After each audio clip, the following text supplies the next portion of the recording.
Hey everyone, so we're playing in a challenger game, almost 10,000 LP combined across all 10 players. And this game at level 1, you're going to see me do something pretty crazy bad. I was watching slash listening to some motivational speech in the background because I just finished my school semester, and then I was looking for some motivation to play League of Legends. Needless to say, I was told by the YouTube video, that you can do anything as long as you believe. So I wasn't really paying attention to the game, and when this happened, I missed my Q right here, and I thought I could kill the Twitch, but honestly, like, I don't know what got into me. I have like a complete disease, and then that guy went invisible, and because I don't have object permanence, I didn't believe that guy was still alive, so I died to him, which is really bad, right? Now we're coming back to lane. Obviously, it's kind of game losing if you make a mistake like I just did in Challenger, but regardless, Twitch has no barrier, right? And I still have flash, so when the wave is like this for us, it's still fine because that guy is very low, and then he makes a mistake, gets stunned, we killed the Twitch. And now Kiana comes for us. All we have to do is just kind of play to get out here. She did like level 3 gank, 3 camped us, it is what it is. And now the wave is bad, right? Because it's pushing towards them. The good thing though, Kiana is leaving, which only leaves Poppy here. Poppy could try to defend the wave, but she's also low, so I'm pretty safe until Twitch comes back. In this case, the Poppy is basically trying to just poke me out. I can trade on her here as long as I don't go up too far, because I need to be aware that Twitch is still here, right? So this game, I'm pretty much gonna just show how you can kind of come back from behind on this Nilah champion. Lane phase is usually the roughest part, so Poppy engages on us here. We're just gonna do a short trade on her, kind of just make her back off, right? It's like free damage, no reason not to take it, as long as we're not dying here. But Twitch not being back is kind of like, it's kind of sus. We don't really know where he is until now. I think he tried to pull a roam or something, but he really should not be back that late. So anyways, we're gonna recall here, and we're gonna end up with 900 gold, which means we can only afford a pickaxe. Personally, I really like buying Yuntao, so I will usually never go for the double longsword buy. I'd rather have a full pickaxe, and if I have to, I'll just sit on it, and I'll just like use that pickaxe for my second item, right, which is usually shield bow. So they fight here. Unfortunately, Twitch gets double buffs and another kill, which is really bad for me because I kind of just recovered my lane. The wave was good for me, or still is, I guess. It's good for me, but he's gonna come back with double buffs in Biz. Even if he's half, I can't kill him because I don't have flash, right? He's just gonna kite me with red buff, so it's really not worth fighting him. So my only choice here is just to farm. So he's poking us out here while we farm. I wish Bard would play up, then I could actually play the game because I'm melee, right? I need to hit the minions. So it's either he gets these minions for me, or he walks up and he pressures the Twitch so that I don't get hit. But it's okay regardless. I think since I have barrier and W, there's probably like a lower chance we get dove here, so I'm gonna stay for this wave. That way I lose less. It's really up to like your personal choice whether to stay for these waves or not. Personally, it's kind of up to instinct. If you believe you can survive it, then just take it. If not, just recall. So after that wave we recall, we come back because this one is a cannon wave. We're gonna lose less on cannon waves. Usually it's just a cannon if you back fast enough. If not, losing a whole cannon wave feels really bad. But yeah, we're 2-7 right now in terms of team score. Our whole team is pretty much losing, so not very good. In this case though, their Poppy is playing very aggressive, and so we again engage on her, and don't get really anything because we can't really kill her unless Bard lands a stun. But even if he lands a stun, Poppy will just W my E. So the good thing about this is that she's kind of just egoing, so we can wait for her E to wear off, then dash onto her again. Get level 6. Unfortunately, I don't know like why she's here, but their Kiana was just waiting over there. Maybe I just didn't see her, but their Kiana is kind of just like running the map at the moment. And we got a kill, but we end up getting killed by Kiana, like double kill, so it's not worth it. Back in lane again. We're gonna clear this full wave right here. Honestly, when I just wanted to clear this full wave because I want to push as fast as possible and get BF sword. And once I have BF sword, I'm much stronger because BF sword is 40 AD, right? And Nilah scales really well with AD. So my goal here is just to push, get a plate if I can, and just recall. In this case, we already saw that their enemy bot lane is backing slash roaming, so we're not really in danger here. I was thinking about just leaving, but I decided to just take the risk because it shouldn't take me that long to get this plate. After all, we are Nilah, so we take it, back off, and then we're just gonna recall further away. So right here, Twitch engages on us. He ended up giving up the wave to try and kill us. Just gonna burn flash for flash with him. It is what it is. At the end of the day, I got my VF sword. I'm happy. It is what it is. So we come back to lane. Score is now 4-12, 4-13. We're not like really chilling, but there's nothing we can do, so you might as well just keep playing the game. In these situations, you always want to just do whatever is the best decision, regardless of how well your team is doing. It's like, if my team had 13 kills, enemy had 4, then I would still do the same thing, right? I would play correctly, try to get as much gold as possible, and try not to die, right? And just scale. So whether your team is winning or losing doesn't really change anything. In this case, Twitch appeared out of nowhere, alone, right, without his poppy next to him. So I ulted him, engaged onto him, and the bot ult gave me enough time to kind of like kill him, I guess, to secure the kill. And then same thing with the poppy kill here. Me and Bard kind of sandwiched her, and then it's not a free kill. And now in this case, even though we are 6-13, I have 4 kills. Doesn't matter if my team doesn't have kills because I scale, so I can buy them some time. And I have a lot of gold here, so I'm just gonna base after getting this plate. I have Yuntao. Most likely gonna build into a shield bow second item because shield bow builds out a pickaxe, and it's either this or build IE. But in this case, I usually don't want to build IE. Like usually in most games, I would want shield bow instead of IE because IE really doesn't give damage until later on, like really late. But shield bow gives you like instant value once you buy it, and it scales pretty well.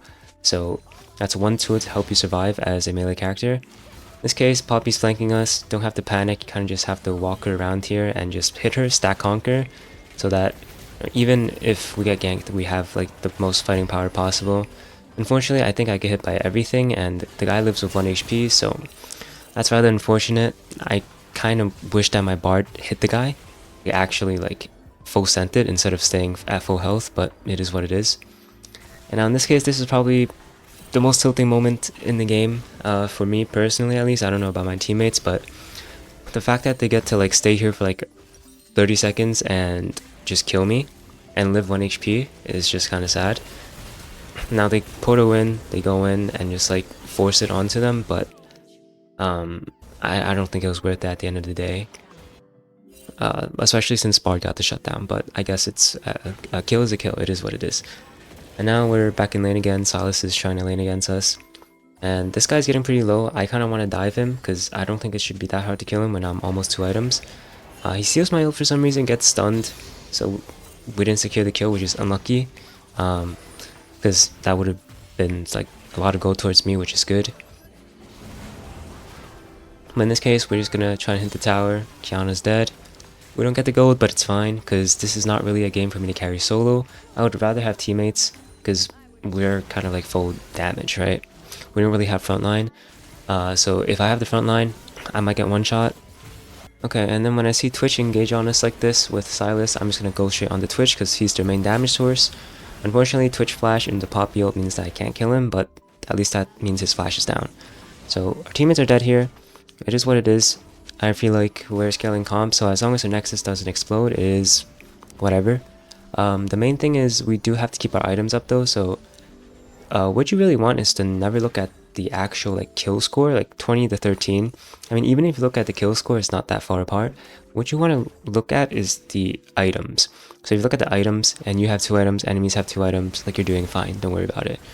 And in this case, I probably shouldn't have flash for the Kiana because I would most likely die for this, but I wanted gold, I'll be honest, and I was a bit greedy.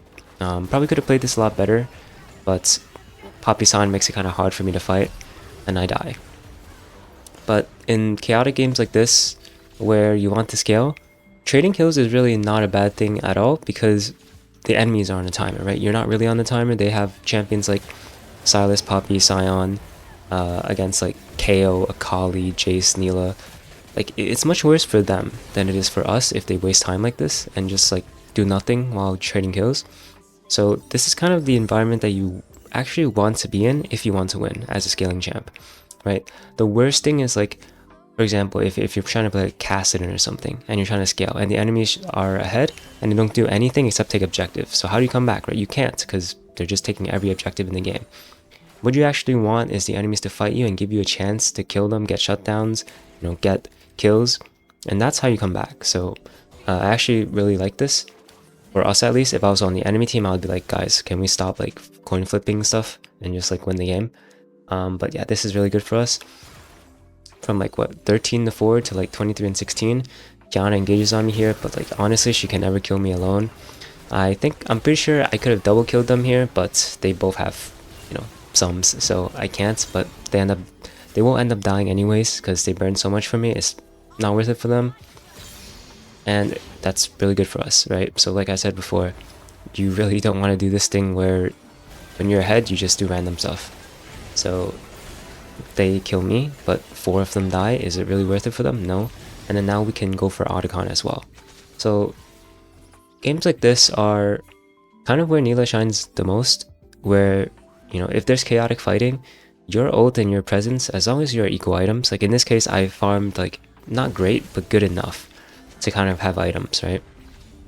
And also be useful in fights. They will have to burn a lot to kill me. And that's when you kind of absorb all the pressure and give your teammates time to scale, like I said before. And so we're going to get Otacon here. Get Otacon, KO is scaling. Same thing though, we're going to keep looking for farm, make sure that we have enough gold, enough levels to kind of participate in the game. And like honestly the most fun part about playing this champion comes later on when you have at least 3 to 4 items, and then team fights start. Team fights are where she shines the most, and probably the time where you will get the most dopamine. I don't think there's any better dopamine playing ADC than hitting like a 4 or 5 man ult with Nilah and just one-shotting them, or like coming out and living 1 HP and acing them, right? That's probably one of the top 3 feelings while playing this role. Like every other ADC gets one shot, the later you go. It's different for Nilah. She can have like all the tools in the world to win you a team fight that could be lost. So after shield wall, we're going LDR here because they do have like a Scion that it's building full tank. They also have a Poppy that's building armor. So we're gonna want armor penetration, otherwise we actually do 0 damage to these guys. When we see that the enemies are going for a bot play here, just ignore it. You want to go for the turret, right? Because if you're too far from a play, usually the better thing to do, not always, but usually, is to just go for the nearest objective, the nearest farm, whatever it is, just get gold. Because if the enemies are sending that much time to invest into like a play, and you're already late to it, there's no point in going because you're already late, right? The chances of you making things work out after being late is pretty low, so you might as well get something. So I got turret here, I got some damage onto the inhib turret as well. That's good enough, right? And I get to take this raptor camp on the way out. That's a lot of gold that I get to spend. And originally I was only staying to have enough for LDR, but now I have more than that. And I get to participate in this dragon as well. After this dragon, I can either choose to take the next wave or recall, but since Akali is going for this wave, I most likely will just recall. So I'm gonna recall here, have a full item. KO ends up getting a turret as well. I think we're pretty set on winning this game. Like, our chances of winning this game went from like, I don't know, maybe, I don't know, like 20% to like now like it's like 70%, 80%, because we're kind of just outscaling them, and we all have, like in a way, we all counter the enemies. The enemies are all full burst, but we have stuff like Bard, Nilah, KO ult, right? And we have assassins to deal with their Twitch. So the chance of us winning is pretty big. And I'm just waiting here for a Steel Sigil because that's my best component. It's not like we're doing anything on the map, right? My teammates are farming the waves, no objectives up. Just gonna wait for it because I really want the armor and the AD, right? It's just a good component to have when I'm building towards Death Stance. And Death Stance is really good here because, like I said, the enemies are full burst damage. So Death Stance is really good against burst. It gives you armor, right? Everything you need. In this game at least, or I should say most games. In most games, Death Stance is really useful, and I kind of want to participate in this fight, but like, I kind of realized that like it's too late as well. But at the same time, the inhib turret also pretty far away from me, so I didn't decide to go for that one. If I decided to go for an inhib turret, I probably would get it. So it was kind of just like, I don't know, it was a dilemma for me. It's either, if my teammates keep fighting, I should be there, but at the same time, I kind of wish they just ran away instead of fighting, because I'm pretty sure they were out at some point. They just decided to go back in. But I'm in a really good position for Baron, because if they do this Baron, I can just wipe them here. I have KO TP. I just have to go in at the right time, wait for my KO, and just flash in, ult them. Right. And that's the Nilah team fight right there. Like, it's pretty free. once you get to like a certain item standpoint. So we're gonna kill the San first, make sure he can't steal our Baron, and now we get Baron. So enemies make a mistake. This is like the one that I see the most. You killed like some people, but you forget about the strongest members on the enemy team, and then you do an objective and get wiped. This is something I see happen like very often, and I love seeing enemies start objectives when I'm playing Nilah because I know I can wipe them, right? If they're all standing still, you know, just in Baron Pit, it makes them like, it makes it really easy for me. So that's like one of my favorite situations. And now, since I got so much gold from that, I can just go recall and straight up buy Death Stance, which is really good. Once I get Death Stance, it will be really hard to kill me because Nilah is a melee champion. Death Stance kind of negates a lot of the damage that, or a lot of burst damage that is taken. And then with her kit, you can just heal back up everything, right? And then same thing with Shield Bow, which protects you, right? It gives you a massive shield. At this point, at level 16, it's like almost full value. So almost, I think like 600, I think. And then, you know, it's gonna be really big. And now we're gonna be in a team fight here. We get like kind of hit by everything, I won't lie. Like Scion ult into Twitch autos, into Silas damage, and now we're still not dying. Shield Bow procs, just heal up everything, almost back to full, kill 2 people, and now Death Stance just heals us, right? With our kit. So it's like, it's just completely free. So just like a really good game for Nilah. That's basically it. I think I just yapped throughout the entire session, but I hope this was helpful. And if you enjoyed, feel free to leave a like and subscribe, or comment down below what kind of gameplay you want to see next. Thank you for watching, and I'll see you in the next video.